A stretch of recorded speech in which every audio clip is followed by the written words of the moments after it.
தமிழ்நாட்டில் ராணிப்பேட்டை, வேலூர், மயிலாடுதுறை, கடலூர் உள்ளிட்ட 22 மாவட்டங்களில் மழைக்கு வாய்ப்பு. சென்னை மற்றும் புறநகரில் பரவலாக மழை பெய்யக்கூடும் என வானிலை மையம் கணிப்பு. சென்னை விமான நிலையத்தில் சூறைக்காற்றுடன் பெய்த கனமழையினால் தரையிறங்க முடியாமல் வானில் வட்டமடித்த விமானங்கள். சுமார் 1 மணி நேரத்திற்கு பிறகு விமானங்கள் தரையிறக்க.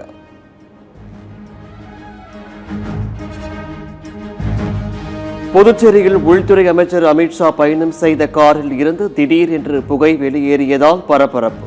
மோசமான வானிலை காரணமாக சென்னையில் இருந்து அமித்ஷா சென்ற விமானம் 2 மணி நேரம் தாமதம். கல்வி நிறுவனம், அரசு அலுவலகம் உள்ளிட்ட அனைத்து நிகழ்ச்சிகளிலும் தமிழ்தாய் வாழ்த்து முதலில் பாடப்படுவது கட்டாயம். சட்டமன்றத்தில் நாளை தனி தீர்மானம் கொண்டு வருகிறார் முதலமைச்சர் விஜய். எடப்பாடி பழனிசாமியுடன் ஆரோக்கியமான கருத்து வேறுபாடு என முன்னாள் அமைச்சர் SP வேலுமணி பேச்சு. EPSன் தவறான முடிவால் தேர்தலில் போட்டியிட்ட அதிமுக வேட்பாளர்களுக்கு பெரும் இழப்பு என குற்றச்சாட்டு. நாங்க தலைமையில பொதுச்செயலாளர் எங்களுக்கும் கருத்து வேறுபாடு இருக்குது. அது ஆரோக்கியமான கருத்து வேறுபாடு. நாங்க அதை பார்த்துக்கிறோம். அதுல சில பதவிகள் கொடுத்ததுல சில முரண்பாடு இருக்கு. பொதுக்குழு கூட்டணோட கமிட்டி போட இது மட்டும் தான் இருக்கு. கட்சிகள் முக்கிய முடிவுகளை எடுக்கும் போது நிர்வாகிகளை கேட்காமல் எடப்பாடி பழனிசாமி எந்த முடிவும் எடுத்ததில்லை. SP வேலுமணி, நத்தம் விஸ்வநாதன் குற்றச்சாட்டுக்கு அக்ரி கிருஷ்ணமூர்த்தி பதிலடி. திமுக கூட்டணிகள் MP ஆகி தனது வசதிக்காக எஸ்கேப் ஆனவர் மாணிக்கம் தாக்கூர். அரசியலில் நிரந்தர எதிரியும் இல்லை, நண்பனும் இல்லை என திமுக முன்னாள் MP கனிமொழி சோமு பேட்டி.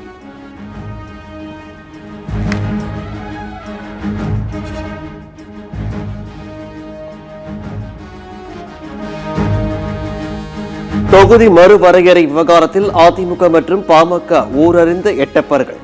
புதிய நண்பர்களை திமுக வெளிப்படுத்த வேண்டும் என திமுக முன்னாள் MPக்கு மாணிக்கம் தாக்கூர் கோரிக்கை.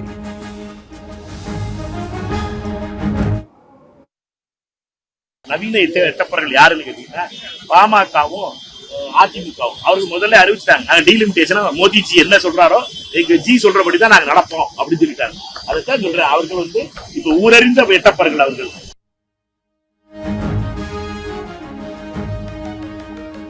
கள்ளக்குறிச்சி மாவட்டம் தியாகதுருகம் பகுதியில் உயர் அழுத்த மின் கோபுரம் அமைக்க மரங்கள் வெட்டி அழிப்பு. மரங்களை ஆசையுடன் வளர்த்த பெண் கண்ணீர் விட்டு கதறார்.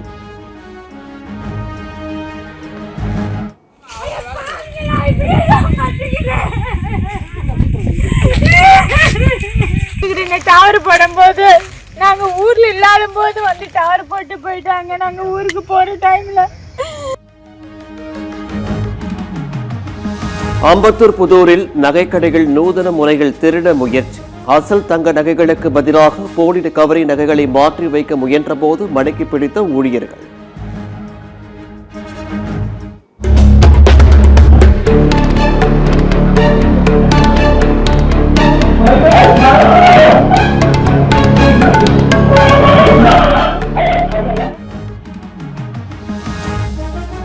இளம் இந்தியர்களுக்கு ஒரு தளத்தை வழங்கும் பெருமைமிக்க பாரம்பரியம் இந்திய இளைஞர் காங்கிரஸ். IYC நிறுவன நாளில் ராகுல் காந்தி வாழ்த்து.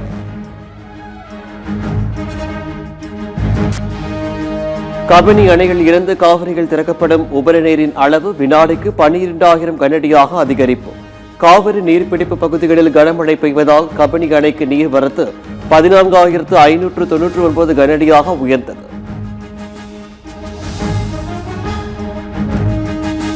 கன்னியாகுமரி மாவட்டம் குழித்துறை பொருட்காட்சியில் பெட்டிக்கடை வைத்த பெண்ணுக்கு மர்ம கும்பல் மிரட்டல். மண்ணெண்ணெய் ஊற்றி தீக்குளிக்க முயன்ற பெண்ணை மீட்டது போலீஸ். மேகதாது அணை பிரச்சினைக்காக கன்னட அமைப்புகள் அடுத்தடுத்து போராட்டம் அறிவிப்பு. நாளை கர்நாடக தமிழ்நாடு எல்லை மூடி போராட்டம் நடத்த திட்டம். மகாராஷ்டிரா மாநிலம் பாராமதியில் பயிற்சி விமானம் ஓடு பாதையை விட்டு விலகியதால் விபத்தில் சிக்கியது. விமானம் உடனடியாக நிறுத்தப்பட்டதால் விமானி உட்பட அனைவரும் காயமின்றி உயிர் தப்பினர். கர்நாடக மாநிலம் மங்களூர் அருகே உள்ளாலில் நடைபெற்ற சேறு கலந்த நீரில் விளையாடும் நிகழ்ச்சி களை கட்டியது. பாரம்பரிய விழாவில் அனைத்து வயதினரும் பங்கேற்று உற்சாகம்.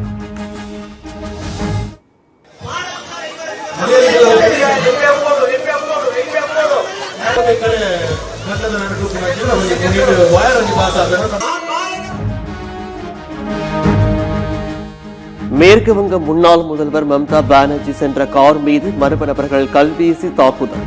கார் கண்ணாடி உடைந்திருந்தால் தனது மண்டை பிளந்திருக்கும் என மம்தா பானர்ஜி ஆவேசம்.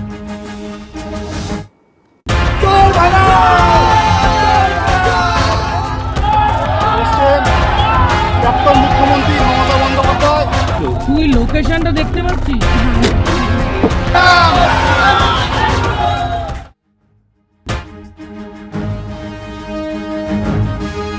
டெல்லியில் மானிய விலை அரசியை தனியார் நிறுவனத்திற்கு விற்று 22,000 கோடி ரூபாய் ஊழல். டெல்லி பாஜக அரசு மீது ஆம் ஆத்மி கட்சியின் முன்னாள் அமைச்சர் சௌரப் பரத்வாஜ் குற்றச்சாட்டு.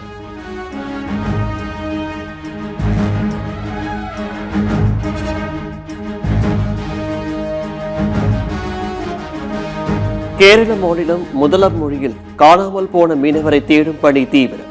மீனவர் சிஜினை கண்டுபிடிக்க INS கல்பேணி கப்பல் முதலமொழி வந்தடைந்தது.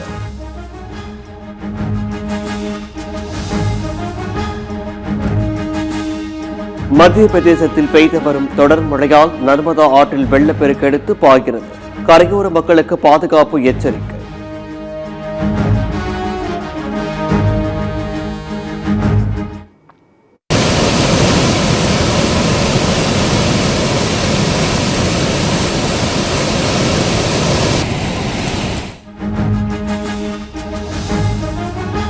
தகுதி தேர்வு முறைகேடுகளுக்கு எதிரான மாணவர்கள் போராட்டம் எதிரொலியாக ஜார்க்கண்ட் பொதுப்பணி ஆணைய உறுப்பினர்கள் ராஜினாமா.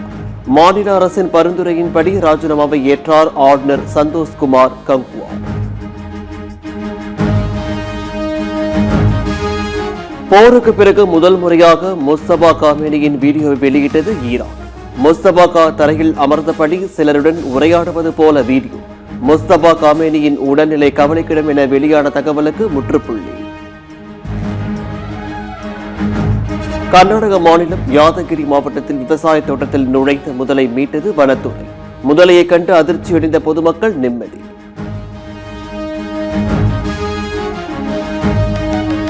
இந்தியா இலங்கை அணிகள் இடையிலான முதலாவது டெஸ்ட் போட்டி. காயமடைந்த சாய் சுதர்சனுக்கு பதிலாக சர்பராஸ் கான் களமிறங்க உள்ளதாக தகவல்.